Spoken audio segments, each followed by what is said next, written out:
So Pat, we obviously talked to you on Friday. So I had a kind of sense of how you spent some of your time. But once you found out it was the Bills, what was, I guess, your time like since then? What do you think of Buffalo in a rematch from last year's playoff?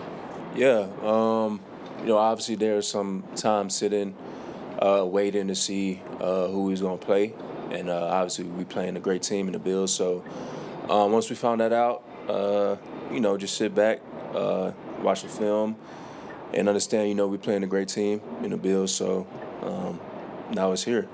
What's it going to be like having your first home playoff game in Denver? It's going to feel good. I know the atmosphere is going to be crazy. The stadium going to be rocking in Mile High, and I'm looking forward to it. It's expected, to feel this momentum, to understand what we've accomplished so far, but we still got to go out there and showcase that. But I can't wait, man. I could already feel like the magnitude of it, how electric that stadium going to be. So it's going to be exciting. How different of a challenge is Josh Allen compared to some other guys that you see throughout the year, and how much maybe can you lean on last year's game in terms of knowing what he's capable of? Yeah, he's been great. He puts the team on his back for sure in critical moments. He finds a way to come through in the clutch. And obviously, he's got all the attributes. But, one thing that I picked up on is obviously his toughness, how he's able to lead his team to victory. And one thing that we got to eliminate is, his second chance opportunities. He thrives off that, finding opportunities even if the play is not there. So, he's a great player. So we got a game plan and, eliminate the explosives from him. Did you get a chance to get to know him at all last year when you guys were both down at Honors? Not for real. Not really. So. Will it be a point of emphasis? I guess not call it emphasis, but was the pride challenge with him rolling up 200 yards of rushing to obviously get some revenge there? I'm not phrasing it correctly, but I'm asking. Yeah, obviously we left with a sour taste. That wasn't the result we wanted. But it's a lot to learn from and take away from that game because we know that we're a whole completely different team now. Last year's in the past, but this year we understand what they're trying to get to, and obviously their run game is very paramount to their success in a huge way.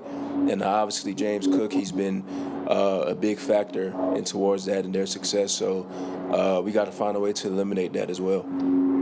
How do you talk to some of the younger guys about making sure that they don't let this moment take over, let it be too much? Yeah. At the end of the day, it's not. It's not another game. Obviously, it's a different. It's playoff football, do or die. But don't get too caught up in the moment and just play your game. Because I feel like once you get too caught up, that's when the nerves start to take over and you get a little bit antsy. And I just always preach, just to go out there and have fun and be the best version of yourself. So. Pat, when you guys have played as many close games as you've had to play this year, you've had to execute to win those games. Yeah. How close it was this weekend? Yeah. How valuable is that experience from having to play all these close games? Yeah, I think it's very valuable. Experience goes a long way. And also, I say it before, we've seen that. We've seen the ups and downs through the season where everything was against us. But we find ways to win. And that's important to finish, especially in this time around. No matter how ugly the score may look, no matter what it looks like, all that matters is a W and moving on in this tournament. So obviously, the game's going to get tougher and tougher along the road. But, as long as we win and find ways to execute, we'll be fine. How do you feel about you guys are actually an underdog? Can that motivate you at all or anything like that? It's definitely, it could motivate us. But like I said, we've been underdogs before. We understand that feeling. We understand what it's like. But none of that matters. We got to go out there and play our brand of football and play our games. So, obviously Buffalo is a great team. It's not going to be easy. It's not going to be handed to us. And, we got to find a way to execute and find a way to get the dub. So.